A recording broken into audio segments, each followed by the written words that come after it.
Welcome to Dentist Puns and Money. I am your host, Sean Terrell. Quick backstory. We have had an uninvited guest at our house the last few weeks. And anyone that has young kids like we do or remembers what it was like to have young kids knows that when you have guests or company staying at your house, one of the last things that you want is that company waking up your young kids early in the morning. But that's what this guest has been doing the last few weeks. He's an early riser and he goes by the name Marshmallow. He's our elf on the shelf.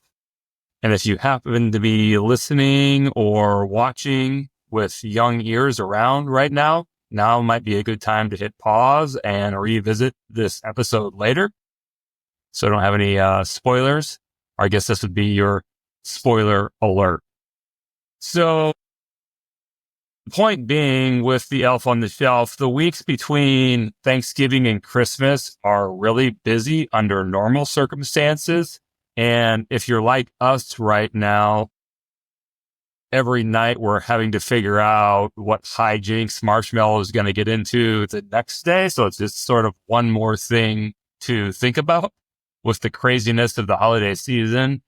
So this is all a big qualifier for I'm about to give you some financial pieces to think about, analyze, consider, to get done by the end of 2024, understanding that now is a really busy time and it's hard to put one more thing on people's plates.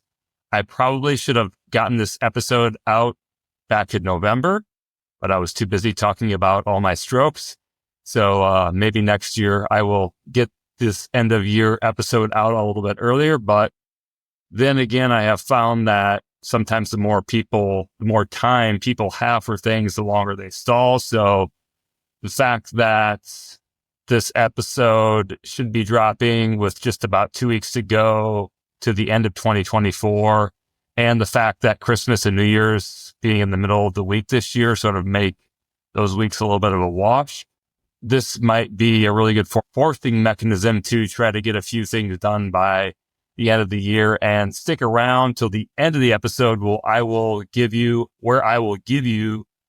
a way to download a checklist for all the things that you should think about analyzing or assessing or taking a look at, financially speaking, by the end of 2024. But for time and our purposes today, I'm just going to focus on 4 main things that I think are important for a dentist who is getting near the end of their clinical career or already at the end of their clinical career and living in quote unquote retirement. So without further ado, the first financial thing that you should take a look at by the end of 2024, if you haven't already, is converting some portion of a taxable account or a taxable IRA. Let me back up. A tax deferred account or a tax deferred IRA into a Roth IRA. And the reason for that would be if your income now is lower than it's going to be in the future, it might make sense to pay some taxes now, convert money into a Roth IRA, and then hopefully never have to pay tax on that money or the growth of that money ever again, which is the way the Roth IRA is currently designed. We know with the sunset of the Tax Cuts and Jobs Act at the end of 2025, or as I record this, it's supposed to sunset at the end of 2025. A lot of people's taxes will be going up after 2025. So tax year 2024 and tax year 2025 will be a really good chance for people to pay the devil they know as it relates to taxes. And one of the ways to do that is by converting some tax deferred money in a 401k or an IRA into a Roth IRA, paying the tax now, but then hopefully not having to pay more tax over the long run. That's going to depend on each person's individual situation and what their income or taxable income looks like on their tax return for 2024. So you want to have a pretty good sense of that before you make that move, because it's a reversible move. And it's also a move that has to be done by the end of the calendar year. So You got to do it sooner than later if that's something you're going to look at. Financial consideration number 2 by the end of the year is make sure if you have to take a required minimum distribution or an RMD from any tax-deferred accounts, that you are doing so by the end of the calendar year, by the end of 2024. The penalties for not taking that RMD are not as steep as they used to be, but they are still really steep. So you want to make sure that if you have to take a required minimum distribution, that you do so by the end of the year. And your custodian where you have that account or your financial advisor that is in charge of that account should help you do that or alert you to the fact that that has to be done.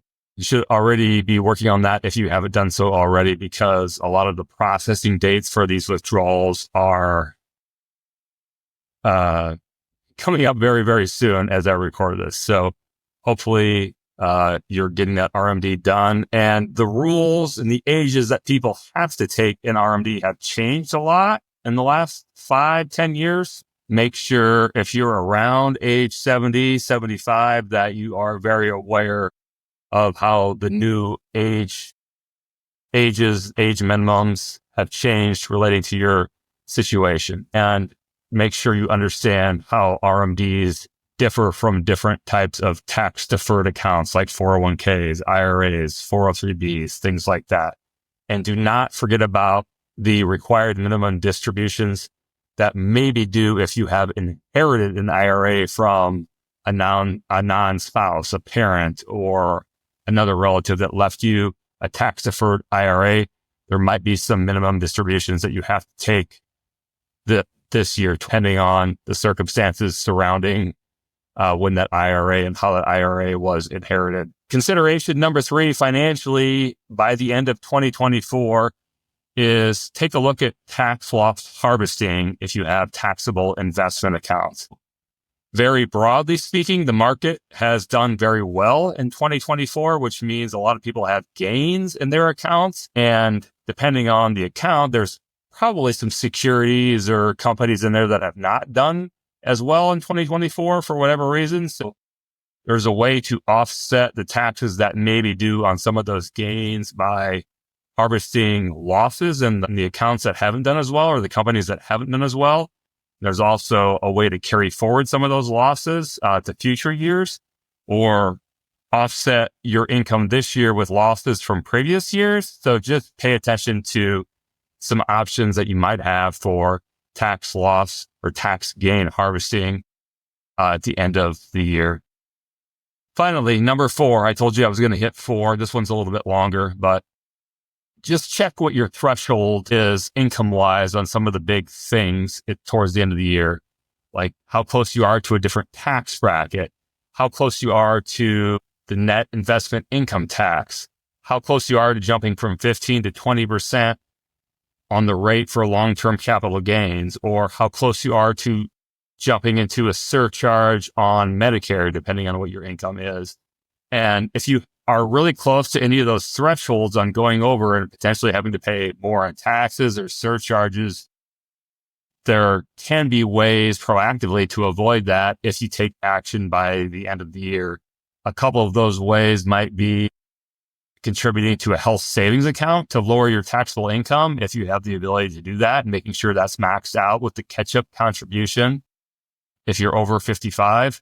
Contributing to a 401k or making sure you're maxed out there on your profit sharing plan or your cash balance plan, depending on what you have set up through your business. And then finally, if you are charitably inclined, there might be a way to avoid some extra taxes on things by taking a qualified charitable distribution from one of your tax deferred accounts or some other things around charity. Can be done if you're going to give money anyway. There's ways to do so in a tax efficient way, if that makes sense, broadly speaking. All right, there you have it. 4 money issues to sort of analyze and take a look at or verify before the end of 2024, the calendar year. Doesn't leave much time to get that done. Consider putting your elf on the shelf to work on this, since he's sort of just sitting around the house this time of year a lot during the day. I'm going to put Marshmallow to work on some of the tasks that I have to get done by the end of the year. Kidding. But if you would like a checklist for these 4 items and some of the other big ticket items that you should take a look at financially by the end of the year, I have a free download that you can have.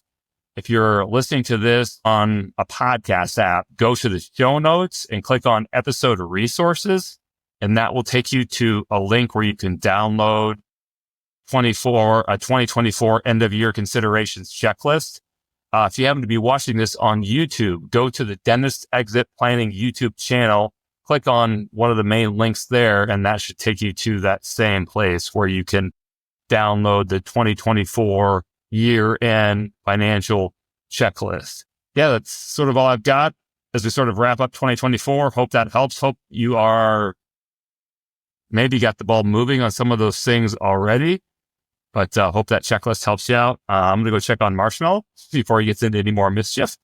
And as always, thanks for watching. Thanks for following along. I'm Sean Terrell, and we'll see you next time on Dentists, Puns, and Money.